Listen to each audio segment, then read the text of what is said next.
Get an accurate assessment of what is going on Mount Sinjar and elsewhere, let's bring back in our friend Walid Phares, the Middle East expert, author of the book The Lost Spring, U.S. Policies in the Middle East and Catastrophes to Avoid. Walid, we thank you for coming back with us this morning on America's Forum. Thank you for having me, Congressman. Always a pleasure. Now, last time you were here, very dramatic. You said you had heard from those who were trapped on Mount Sinjar. Now we're getting all sorts of different reports. There was talk of a U.S. mission to go in there and help get them off the mountain. Now we're hearing talk that it's no longer needed. What's the straight scoop? What are you hearing, Walid? Well, let me begin probably by the conclusion that it is not needed, quote unquote, because politically it's not needed. Doesn't serve the the plan of the administration. But let me say this: I have been in touch with the leadership of the Yazidis, both on that mountain when possible, and with their NGO leaders internationally and here in the United States. The last message I received today: the blockade is still on. ISIS is still surrounding Mount Sinjar. It was not broken by a military force. And if anything, what has happened is that the rescue team from the Yazidis themselves, from volunteers coming down from the mountain and those coming from Syria, were able to get some civilians into the Syrian land, the Syrian side of Mount Sinjar. That's what has been happening. That's why we got some pictures and footage of Yazidi refugees walking through the desert into Syria at this point in time. So it is not true that the Yazidi issue in Mount Sinjar has been solved. What is true is that it needs to be solved in the next few days, at least. So again, this report coming out of the New York Times this morning, the headline, Militant Siege on Mountain in Iraq is over, Pentagon says. You are saying that story is an error, if not an outright falsehood. It has to be clarified. What they may have tried to say is that the Kurds may have reached one of the points, and then some of the refugees went towards that force and fled. But these are little incursions. The actual siege of the mountain, as far as I know, as far as the refugees are saying, is still on. So we're talking about thousands of people still there on the mountain, correct? There are still tens of thousands of Yazidi refugees still on the mountain. Now, hundreds have left through those passages. It's possible, very possible. Actually, it has been confirmed to us by Yazidi NGOs that volunteers were the ones who got them out. It has also been confirmed that helicopters coming from the Kurdish areas have landed. We saw that in the media. Now we are getting reports that Kurdish units may have gotten very close, but the blockade is still around. The ISIS jihadi forces are still around that mountain. Walid, the situation here in the United States, for the last 36 hours, there has been talk of an American humanitarian mission to deal with this.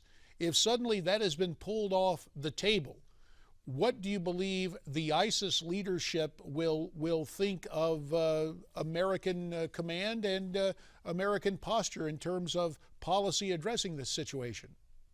Look, the ISIS jihadists are bent on destroying everything that is not them. That would include moderate Muslims, moderate Shia, Christians, Kurds, Yazidis. So there's no problem. We know what they want. Now, tactically speaking, if they see that there is no military intervention by the United States, even very limited, there is no rescue operation, there is no support to the Kurds, there is no support to the Assyrian Christians, no support to the Yazidis, what do you think they're going to do? They're going to move forward.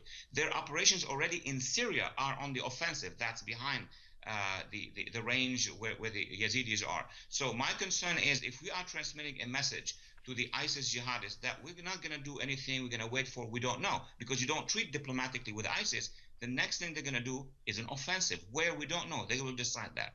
And you mentioned what was transpiring in Syria, the fact that some of these Yazidis may have gotten to the Syrian side of Mount Sinjar. But Syria remains in its own state of problems, to say the least, in flux, to put it mildly. When you take a look at that area of the world and ISIS and its goals, what do you believe will be the next step for ISIS? The reports that we got tell us two things. Number one, inside Iraq, they're going to still be around Sinjar. They're going to try to do a back and forth with the Kurds. So if we don't sustain a real resistance by the Kurds and extend it to the minorities, give support to the minorities, what the jihadists of ISIS will do is to try to attack, to take that enclave. They want their oil. They want that land. But in Syria, we got the other report now that ISIS is pushing against the Kurds of Syria, against the Christians of Syria. They were met with some resistance, but ISIS can move on both sides of the border, move its main force from Syria to Iraq, and then from Iraq to Syria. There has to be an international U.S.-led campaign to deal with ISIS on the long term. Priority now is to defend the minorities, equip the minorities, bring them back home. And in terms of reestablishing the rights of minorities or their ability to worship and live their lives, because ISIS has been so decisive in saying either you convert or you pay a tax or you die, we have already seen shocking video.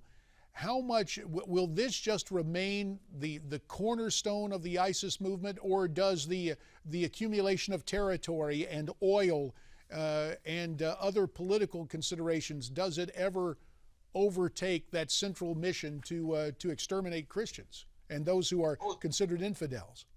They are as multidimensional as we can see. They could do everything at the same time. Look, when they seized Mosul, they had a plan. First thing they did was to seize the military installations in Mosul, the tanks, the remnants of the Iraqi army. Second thing, basically, they called on more brigades to come in from around the Sunni triangle. Third, immediately, they marked the houses of the Christians with the N letter in Arabic. And fourth, they just ethnic cleansed all the Christians. This is the modus vivendi. They're going to do the same. Wherever they're going to move, they're going to cleanse those areas from first the Christian minorities, other minorities, and they're going to go after the Muslims who are, liberal or they are anti-Islamist. And that is what ISIS will do, either in small territory or in larger territory. It's the same modus vivendi.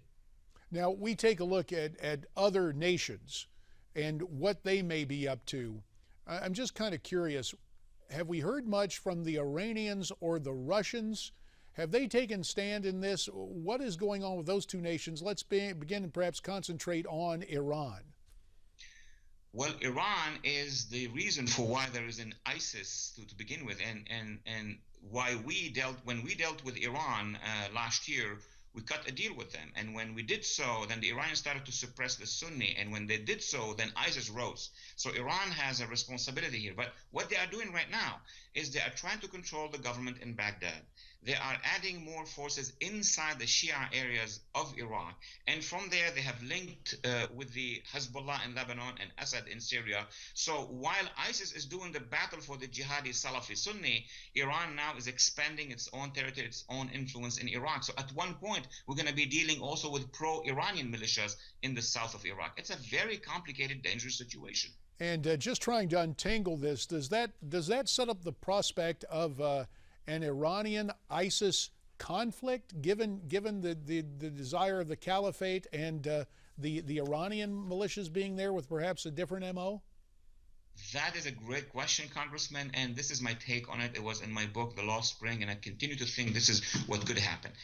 They are going to fight to find the borders among themselves, meaning Iranians will understand, and the Iraqi pro-Iranians will understand, they cannot control Sunni areas anymore with ISIS. This is going to be over. And ISIS understand they cannot thrust into deep Shia areas. So what is going to happen at the end of the day? There will be a border. There will be a frontiers. Once those frontiers are settled, yes, they're not going to love each other, but then they're going to turn their guns against the enemy. And the enemy could be Sunni moderates, Shia moderates, Israel, the United States, and the democratic forces in the region. One last minute remaining here. Just Russia. What is Russia up to?